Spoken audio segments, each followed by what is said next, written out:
Hello everyone, welcome my channel. শুরু করছি নতুন একটি ভিডিও। আজকে আমি মোচার একটি ইউনিক রেসিপি বানাবো। সম্পূর্ণ ভিন্ন স্বাদের এই রেসিপিটি, আর নিরামিষের দিন আমরা কিন্তু সকলে একবার হলেও ট্রাই করে দেখতে পারি।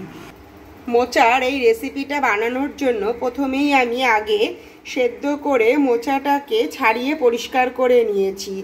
আর অন্যদিকে এখানে আমি দুটো কাঁচা লঙ্কা নিলাম, 1 চামচ কালো সর্ষে নিলাম, 1 চামচ সাদা সর্ষে দিলাম, 1 চামচ পোস্ত দিলাম। পুরোটাকেই আমি এবার একটু জল দিয়ে ভিজিয়ে রাখবো। তারপর কিছুক্ষণ পরে এটাকে একটু পেস্ট করে নেব।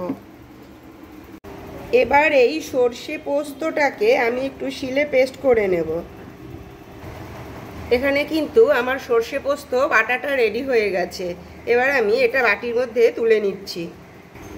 এবার কড়াইতে তেল দিয়ে কড়াইটাকে ভালো করে গরম করে নেব। এবার এই তেলের মধ্যে একটা আলুকে একটু ভালো করে ভেজে নেব। আলুগুলো এইরকম ভাজা হওয়ার পরেই আলুগুলোকে আমি তুলে নেব। এই তেলের মধ্যেই দিয়ে দেব আরও একটু সর্ষের তেল। মোচা কিন্তু সর্ষের তেলে করলেই বেশি ভালো হয়। এবার আমি এর মধ্যে গোটা গরম মশলা দিয়ে দিলাম, একটা শুকনো লঙ্কা ফাটিয়ে দিলাম, আর একটা তেজপাতা দিলাম। এর সাথেই দিয়ে দিচ্ছি 1/2 চামচ মতো গোটা জিরে। ফোড়নটাকে একটু নাড়াচাড়া করে দেওয়ার পরেই এর মধ্যে আগে থেকে সেদ্ধ করে রাখা মোচাটাকে আমি দিয়ে দেব। ভালো করে নাড়াচাড়া করে মিশিয়ে দেব। এবার এর মধ্যে দিয়ে দিচ্ছি স্বাদ অনুযায়ী নুন, হলুদ কিন্তু খুব সামান্যই দেব, কারণ আগে থেকে কিন্তু আমার হলুদ দিয়ে সেদ্ধ করা। আর দিয়ে দেব জিরে গুঁড়ো। এর সাথে দিয়ে দিচ্ছি কাল রাতে ভিজিয়ে রাখা ছোলাটা দিলে একটু টেস্ট হয় আর খেতেও ভালো লাগে। যদি কারোর কাছে ছোলা ভেজানো না থাকে তবে এটাকে অ্যাভয়েডও করতে পারে। আমি এখানে যেহেতু আগে থেকে ভিজিয়ে রেখেছিলাম তাই এখানে ছোলাটাকে দিয়ে দিলাম।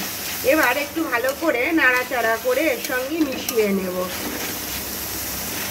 ভালো করে নাড়াচাড়া করে মিশিয়ে দেওয়ার পর এর মধ্যে আগে থেকে ভেজে রাখা আলুগুলোকে দিয়ে দিলাম।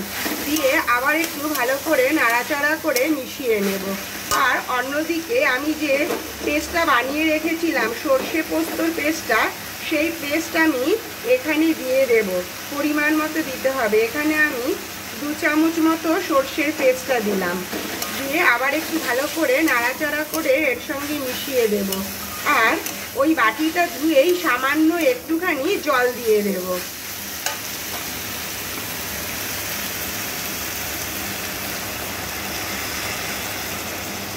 যাতে আলুগুলো ভালো করে সেদ্ধ হয়। এইভাবে দিয়ে আমি 10 মিনিটের জন্য ঢাকা চাপা দিয়ে রাখবো। ঢাকাটা খুলে ভালো করে একটু নাড়াচাড়া করে নেব। আর আলুগুলোকে এর সঙ্গে ভালো করে একটু ঘাটা করে নাড়িয়ে দেব। জলটা কিন্তু পুরোটাই শুকিয়ে গেছে আর আলুগুলো একদম নরম হয়ে গেছে। আলুগুলো পুরো মিশিয়ে দেওয়ার পর এবার আমি ওপর দিয়ে দেব স্বাদ অনুযায়ী চিনি। এটা পুরোপুরি নিরামিষ একটি রান্না।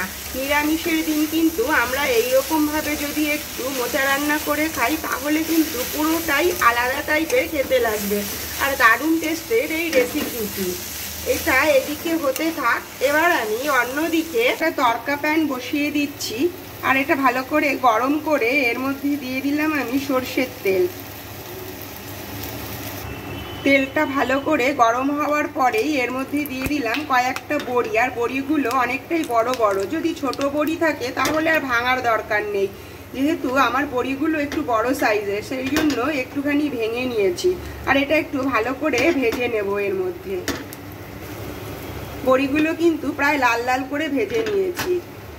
এবার আমি এই বড়িগুলোকে এই মোচাটার ওপর দিয়ে দেব। দিয়ে ভালো করে নাড়াচাড়া করে এর সঙ্গে মিশিয়ে নেব।